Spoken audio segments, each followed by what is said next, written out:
کام کر لو جس سے تمہیں فائدہ ہو جائے۔ عقل کے اندر زیادہ تر جو جنبشیں پائی جاتی ہے، تحرکات پائے جاتے ہیں، وہ انسان کی ذاتیات کی طرف پلٹ آتی ہے۔ بہت کم ایسے منافع ہوتے ہیں جو نوعی کی طرف عقل کہتی ہے قبول کر لو، اگرچہ کہ اس میں زحمت ہے، لیکن اس زحمت کے باوجود آپ دیکھیں آغا سید الحکیم کا جملہ ہے کہ حشد شعبی کی جب شہداء کی فہرست اٹھائی گئی تو اس میں مہندس اور ڈاکٹروں کی تعداد کم تھی اور مواقف چلانے والوں کی تعداد زیادہ تھی، اس لیے کہ انسان کو معلوم ہے عقل رکھنے والا جلدی شہادت کی طرف نہیں جاتا، واہ واہ واہ، ہمیشہ کرانہ کشی اختیار کرتا ہے۔ کیوں؟ اس لیے کہ وہ اپنے آپ کی حیات کو یہیں پر پوری گزار کر اپنی حاکمیت کو بھی سمجھنا چاہتا ہے، لیکن وہ چنندہ افراد ہیں جو واقعی طور سے شہادت ہی کو حیات سمجھ لیے ہوں، تو انہوں نے اس عارضی زندگی سے زیادہ اس کو ترجیح دی ہے۔ اسی لیے جب ضربت لگی تو کہا فزت برب الکعبہ، اور شہادت آئی تو مسکرا کر اقدام کیا۔ کیوں؟ اس لیے کہ انہیں معلوم تھا واقعی حیات شہادت میں ہے۔ تو عقل کو اگر صرف رکھتا تو جذبات نہ ہوتے، صرف منفعت ہوتی۔ اگر کوئی دعوت دیتا تو جانے کا کرایہ سوچتا، آنے کا کرایہ سوچتا، اس کے بعد فیصلہ کرتا جو ماں حاصل وہاں ملنے والا ہے اس سے زیادہ تو خرچ ہو رہا ہے، اپنی دعوت پہ نہ جاتی۔ تو کہا پھر اس عقل کو اللہ نے تنہا نہیں چھوڑا، بلکہ اس کے ساتھ ساتھ اس کو جھنجھوڑنے کے لیے، ہر وقت متوجہ کرنے کے لیے اللہ نے سینے کے قلعے میں آشیانِ قلب بنایا، جس کے اطراف رگوں کے ذریعے سے جال بچھائی اور خون کی ندیاں دوڑا دی، اور اس کے تحفظ کے لیے گوشت کے ذریعے سے سینے کو مکمل مضبوط کیا، اور دل کو کہا کہ اب تم جب تک دھڑکتے رہنا پورے بدن میں حرکت رہے گی۔ اسی لیے اطباء نے اور تمام علماء ابدان نے لکھا اول حرکت قلب ہے، آخری سکت حلق ہے۔ واہ واہ واہ واہ، کیوں؟ تحرک بدن کب ہوتا ہے؟ جب قلب ہو تو تحرک ہوگا، اگر رک جائے تو تب تمام کا تمام بدن رک جائے گا۔ اسی لیے کہا اول حرکت قلب ہے، آخری ساکن اور سکوت قلب ہے۔ پورا دیر پورا بدن ساتھ چھوڑ دے لیکن قلب چل رہا ہو تو اطباء کہتے ہیں ابھی بھی زندہ ہے۔ واہ واہ واہ، کیوں؟ قلب ہے۔ سبحان اللہ۔ اب یہی قلب اتنا اثر انداز رکھتا ہے جو عقل کو متوجہ کرتا ہے جذبات کے محبت کے ذریعے سے۔ اگر ایک آدمی دوسرے آدمی کے پہلو میں بیٹھا ہو تو اس کو اگر جب تک انسیت اور محبت نہ ہو تو پھر واقعی طور سے وہ کسی کے معاون اور مددگار نہیں بن سکتا۔ ہر دو عاقل ہے لیکن کبھی کوئی مدد نہیں کرے گا جب تک کہ دل میں محبت نہ ہو۔ واہ واہ واہ واہ، اگر محبت ہے تو ہر کوئی دوسرے کا خیال رکھنے والا بن جاتا ہے۔ اسی لیے یہ قلب وہ ہے کہ اگر شریعت پابند کر دیتی کسی کی مدد نہ کرنا سوائے مسلمانوں کی اور کسی کی مدد نہ کرنا سوائے تشیع کی، تو یاد رکھیے گا پھر یہ انسان بے چینی کے عالم میں رہتا۔ کیوں؟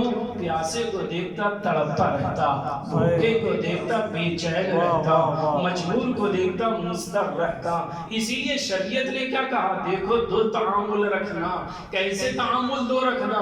کہ ایک اپنوں کے ساتھ رکھنا، انسانیت کی بنیاد پر نہیں دین کی بنیاد پر رکھنا، اور دوسروں کے ساتھ کا انسانیت کے ساتھ رکھنا۔ اللہ نے بھی دو صفتیں بسم اللہ میں شاید اسی لیے رکھی ہے، ایک وہ رحمان کی صفت جو فرعون کو بھی دے اور نمرود کو بھی دے اور شداد کو بھی دے، اور رحمانیت کی صفت کے ساتھ ساتھ رحیمیت کی صفت اس لیے رکھا تاکہ موسیٰ کو بھی دے، ابراہیم کو بھی دے اور محمد مصطفیٰ کو بھی دے۔ تو اللہ نے یہ جذبہ رکھ کے بتایا انسان کو خود غرض نہیں ہونا چاہیے، دین نام ہے اپنوں کو اپنے ساتھ رکھ کر پراؤں کو بھی اپنے ساتھ رکھ لیا جائے۔ ایک صلوات پڑھیں محمد وآل محمد پر۔ اللہم صلی علی محمد وآل محمد۔ نعرہ حیدری، اب جو محبت آئی یہ محبت ہر زاویے سے مختلف ہوتی ہے.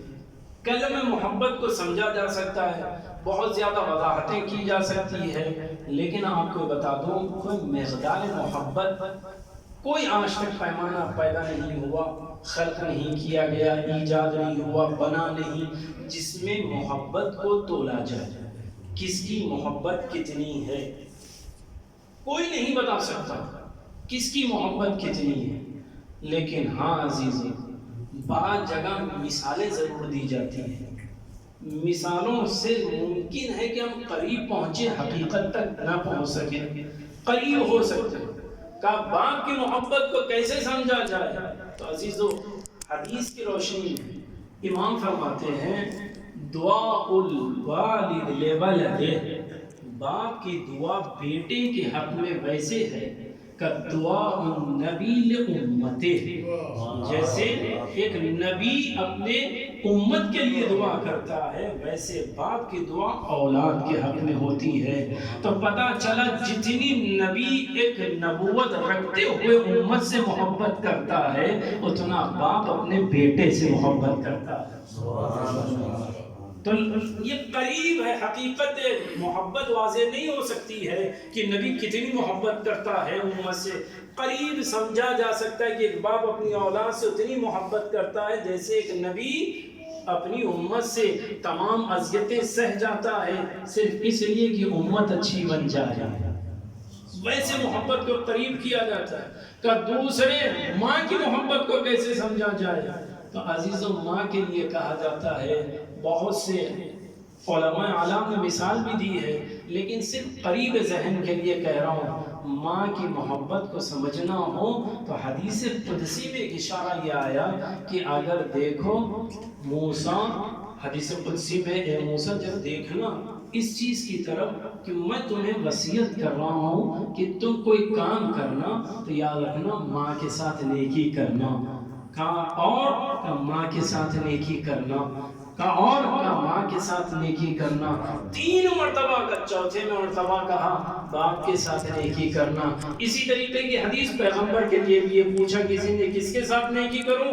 کہا اپنے والدین گرامی کے ساتھ. کہا کس کے ساتھ؟ والدہ ماجدہ کے ساتھ. کس کے ساتھ نیکی کروں؟ والدہ کے ساتھ. کہا اس کے بعد کس کے ساتھ کروں؟ کہا والد کے ساتھ. چوتھے مرحلے میں رکھا. علماء نے وضاحت کی کہ آیا یہ 3 مرحلے اس لیے ہے، اسنا ایک ہے حمل کا مسئلہ، دوسرا ہے وضع حمل کا مسئلہ، تیسرا ہے حضانت کا مسئلہ. یہ ماں کے علاوہ کوئی اور اٹھا نہیں سکتا.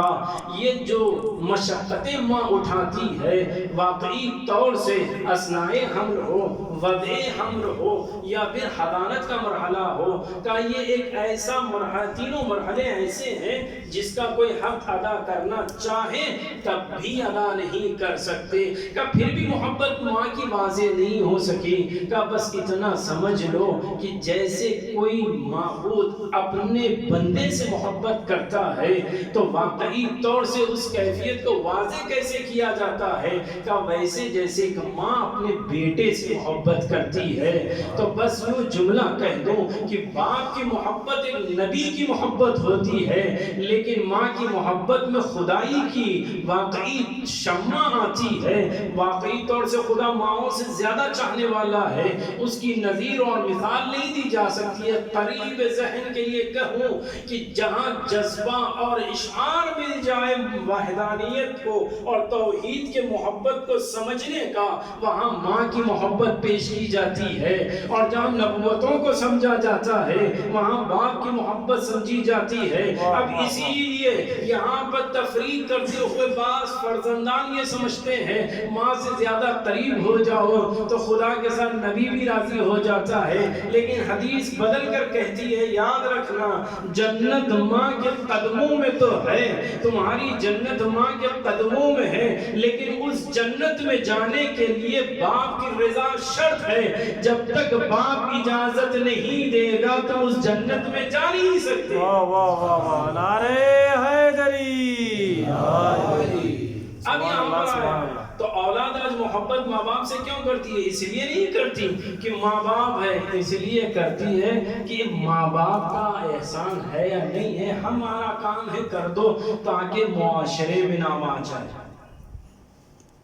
معاشرے میں نام ہو کہ ہاں یہ ماں باپ کے احترام و عزت کرنے والا ہے۔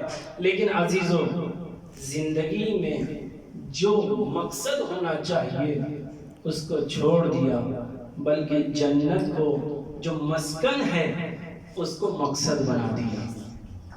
میں پھر جملہ دوہرا دوں، جنت جو کہ مسکن ہے اس کو مقصد بنا لیا، اور واقعی جو مقصد ہے اس کو ہم نے چھوڑ دیا۔ آج پوری تشیعوں میں سب سے بڑا شکوہ یہی ہے، مجلس امام حسین کو اتنا ہلکا کر دیا کہ رو لو جنت واجب۔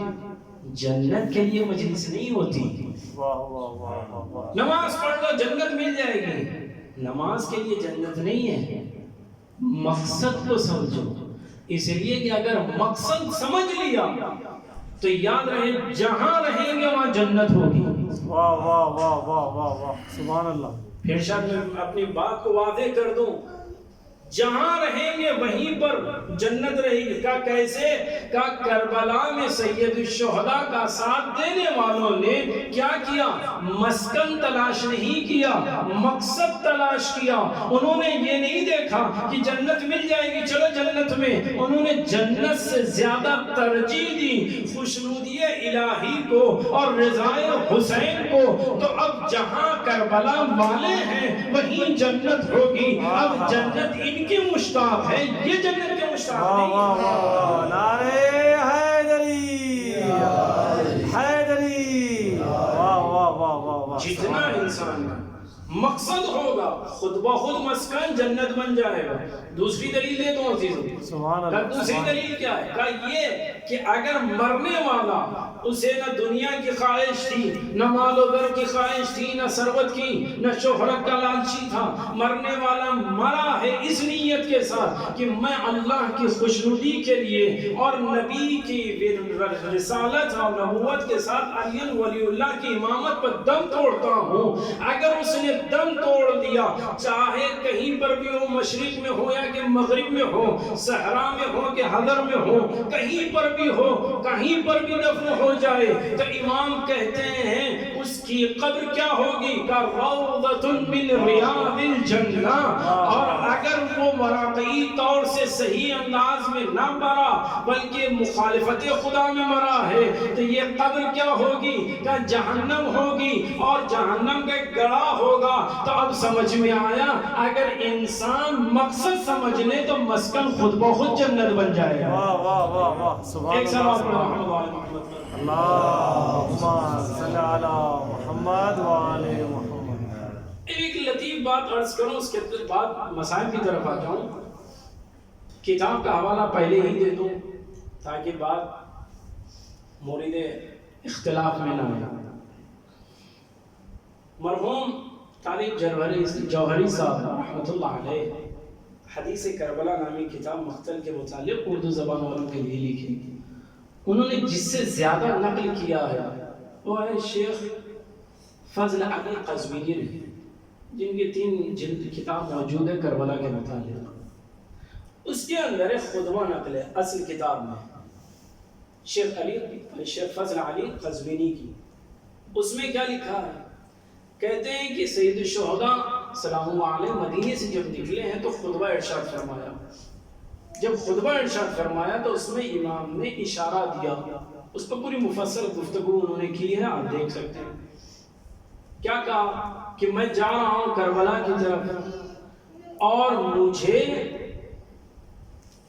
کأنی اوصال تقطع بین کربلا و نواویس، مجھے کربلا اور نواویس کے درمیان ٹکڑے ٹکڑے کر دیا جائے گا۔ اس کی شرح اٹھا کر دیکھیے گا۔ انہوں نے کہا اس سے مراد کیا ہے؟ امام تو صرف کربلا میں خاص مقام میں وہاں شہید ہوں گے، لیکن امام یہ کیوں کریں کربلا اور نواویس کے درمیان شہید ہو رہے ہیں؟ تو اس کے جواب میں انہوں نے لکھا، شیخ فضل علی صاحب نے قزوینی نے لکھا، کہتے ہیں اس سے مراد جناب حر کا روضہ ہے جو نواویس میں ہے۔ آج جو جناب حر دفن ہے اس منطقے کا قدیمی نام نواویس ہے۔ کربلا اور نواویس کے درمیان حسین کے روح کے ٹکڑے ہوں گے، اس کا ہدف انہوں نے بیان کیا۔ نواویس اور کربلا کیا ہے؟ کہتے ہیں نواویس خود ایک قبرستان، بلکہ مقبرے کو کہا جاتا نواویس، جہاں پر ایسی قبریں ہوں یا ایسے تابوت ہوں جس کے اوپر نقش و نگار ہو۔ اس کے متعلق تاریخ کربلا اٹھا کر دیکھیے گا، لکھا ہے کہ لوگ قریب نہیں جاتے تھے، کربلا و نواویس سے گزرتے نہیں تھے۔ کیوں؟ خوف کے مارے، موت کے مارے نہیں جاتے تھے۔ لیکن جب دفن کرنے کی باری آئی تو تابوت میں لا کر قبر میں اتار دیا جاتا یا تابوت ایسی رکھ دیا جاتا، یہاں تک کہ آثار قدیمہ تاریخ کربلا والوں میں لکھا، آثار قدیمہ والوں نے جب کھدائی کی تو ایسے ایسے لاشیں ایک ہی جگہ سے ملی جس کا اندازہ لگانا مشکل ہے کہ کتنے لوگ دفن ہیں۔ کا وجہ کیا تھی؟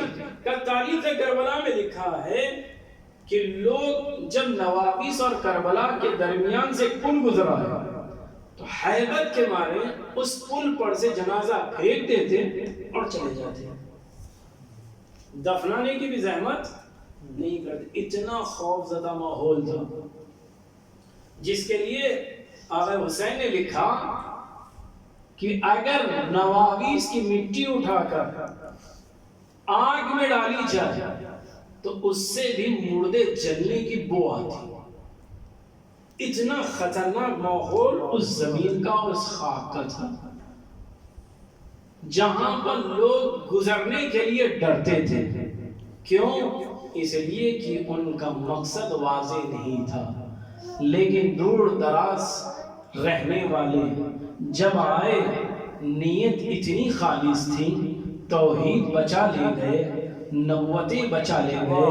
حسین ابن علی اپنے لشکر کے ساتھ آئے ہیں تو وہی زمین اتنی منور ہوئی، اس کا حکم بدل گیا، اس کا انداز یہ تھا کہ ابھی تک وہ آیا کرتی تھی کہ بھئی اس سے یہ کیسی ہے کہ مردے جلنے کی بو آتی اگر آگ میں ڈالی جائے، تو وہی خاک کے بارے میں ملتا ہے کہ جب حسین اپنے مقصد کے لیے آئے ہیں اور توحید کو بچایا، نبوت کو بچایا، مقصد اتنا اہم تھا کہ مقصد نے مٹی پر اثر ڈال دیا کہ اب مٹی سے خوشبو آنے لگی ہے۔ جس مٹی کو دیکھ کر ڈرتے تھے، اب وہاں کی مٹی کو قبر میں لے جانے کو شرف سمجھنے لگے۔ جہاں کی مٹی کو چھونے سے انسان ڈرتا تھا، اسی خاک میں اللہ نے شفا کو رکھ دیا کہ دیکھو اگر مقصد اچھا ہو تو جگہ کیسے بھی ہو مسکن اچھا ہو جائے گا۔ نعرہ حیدری، واہ واہ، آواز بلند صلوات، اللہم صلی علی محمد وآل محمد۔ لہذا انسان کو مقصد پہ توجہ دینی چاہیے، مسکن تو خود بخود بنتا چلا جائے گا، بہتر سے بہتر ہوتا چلا جائے گا۔ عزیزو، کربلا کو ہر وقت یاد کیا جاتا ہے اور دل کربلا کے نام پر دھڑک اٹھتا ہے۔ یہ کربلا کیسے آباد ہوئی؟ یقیناً فوراً جو ذہن میں نام آتے ہیں سید الشہداء کی وجہ سے، جناب حبیب کی وجہ سے، علی اکبر کی وجہ سے، جناب قاسم کی وجہ سے۔ عزیزو، یہ ظاہر میں تو نام آتے ہیں لیکن پس منظر میں دیکھا جائے تو یہ صرف ماں کی قربانیوں کا نام کربلا ہے۔ ماں کی قربانیوں کا نام کربلا ہے۔ آپ کربلا کو دقت سے دیکھیں تو واقعی طور سے ہر ماں نے اپنی اولاد کو کربلا کے لیے تیار کیا۔ کیا آپ نے وہ روایت یقیناً سنا ہوگا کہ جناب زہرا نے، علامہ یزدی رحمۃ اللہ علیہ نے اپنی کتاب میں بھی لکھا، کہتے ہیں کہ جناب زہرا کی پسلیاں ٹوٹ چکی ہے، اس کے بعد قمیص کو سلا ہے، کس کے لیے ہے؟ کہ حسین بن علی کے لیے۔ ایک ماں نے اپنے بچے کی شہادت کا خیال کیا۔ میں اور آگے بڑھ کر مصائب پڑھنے سے پہلے دو جملے برادر عزیز کی تسلی کے لیے کہہ دوں کہ آپ پردیس میں ہیں، لیکن یہ پردیس آپ کے لیے پردیس نہیں ہے، اس لیے کہ والد حقیقی علی علیہ السلام کے جوار میں ہے، جس کے جوار میں ہے وہی سب سے حقیقی وارث اور والد ہے مشیوں کے لیے۔ تو اس امام کی بارگاہ میں آپ موجود ہے۔ مومن چاہے کہیں پر بھی مومنہ دنیا سے چلے جائے، ان کی روح امیر المؤمنین کے قریب علیہ السلام میں آتی ہے، روایتیں موجود ہے۔ میں اتنا کہوں گا آپ کے لیے کہ تسلی اتنے سے حاصل تو یقیناً مصیبت عظیم ہے، تسلی سننے سے حاصل کر لیجئے گا۔ کم از کم جانے والوں سے آپ کی گفتگو تو ہوئی، اطمینان سے سب اقربا جمع ہو گئے اور بہت عالی شان طریقے سے جنازہ اٹھا۔ اتنے سخت حالات میں تو اس کا احباب پرسے کے لیے آ گئے۔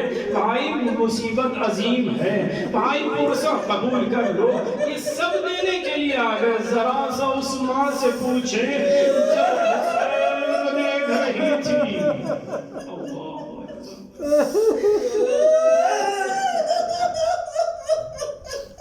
عزیزو میں جو مصیبت پڑھنے کے لیے سوچ کر آیا ہوں، ترتیب میں تھوڑی طولانی ہے، لیکن جملے بڑے غور سے سمجھیں گے تو ہی مصیبت سمجھ میں آئے گی۔ عزیزو آپ اور ہم کیا سمجھ سکتے ہیں ماں کی محبت کو؟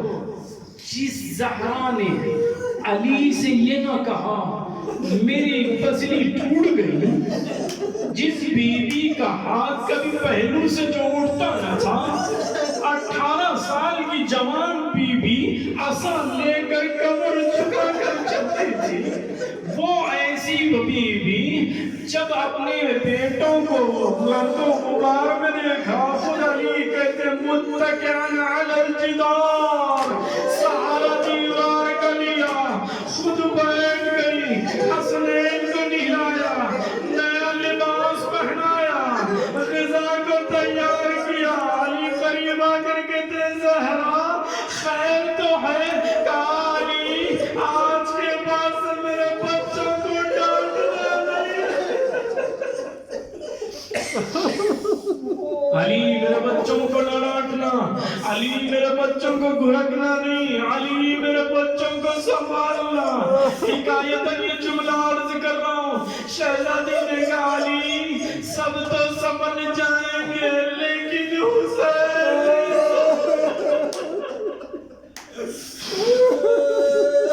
حسین کو تسلی دینا۔ عزیزو شہزادی کی بارگاہ میں کہوں گا ماں بی بی ایک ماں کی حیثیت سے آپ نے وصیت تو کی، لیکن ذرا حسین کو دیکھیے گا۔ 28 رجب جب حسین مدینہ چھوڑ رہے ہیں، عزیزو سن سکتے ہو تو جملہ سن لیجئے گا، وہ یہ ہے حسین 50 سال سے زیادہ تھے اور 18 سال کی ماں کی قبر پر ایسے آئے جیسے کوئی چھوٹا بچہ۔ اماں تیرا لال مدینہ چھوڑ رہا ہے۔ اللہ اکبر۔ سب رخصت ہوئے، عاشور کا دن آیا، کیسی کیسی قربانی پیش کی گئی۔ عزیزو اس مصیبت کو سن لو، مسائل کو میں ختم کرتا ہوں۔ آپ یہ سوچیں صرف اور صرف کربلا میں اہل بیت کی ماں نے قربانی دی؟ نہیں عزیزو، فوراً عیسائی مذہب کی ماں جناب ام وہب کی ماں، جناب وہب کی ماں آ کر کہتی ہے وہب جاؤ حسین پر قربان ہو جاؤ۔ کہا کیوں؟ کہا اس لیے کہ میں نے دیکھا یہ حسین بڑا مظلوم ہو چکا ہے۔ جیسے یہ کہنا تھا وہب گئے شہادت دے دی۔ ابھی تو اور اپنے شہزادے کو بھیجا، ادھر کیا ہوا؟ علی اکبر کو بٹھا کر زینب نے ام لیلہ نے کہا اپنے بابا پر جان نچھاور کر دو، لیکن سخت مرحلہ وہ تھا جب بیوہ ماں نے یتیم کو بٹھا کر کرتا سی جانا بیٹا زندہ واپس لانا، یتیم کو بھی بھیجا، آخری وقت آیا۔ عزیزو جملے سنیے گا، علامہ دربندی کہتے ہیں جب ماحول ایسا تھا، جب حسین تنہا تھے تو گھوڑے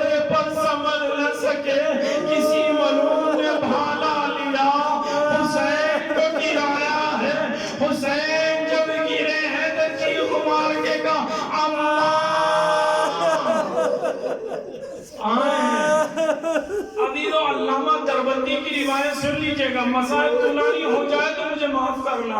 علامہ دربندی اور راوندی میں دونوں نے لکھا ہے، کہتے ہیں جب حسین تیروں پر تھے تو عالم کیا تھا کہ گھوڑے ہنہنا رہے تھے، اونٹ بلبلا رہے تھے، تلواریں آپس میں ٹکرا رہی تھی اور ڈھول تاشے بج رہے تھے۔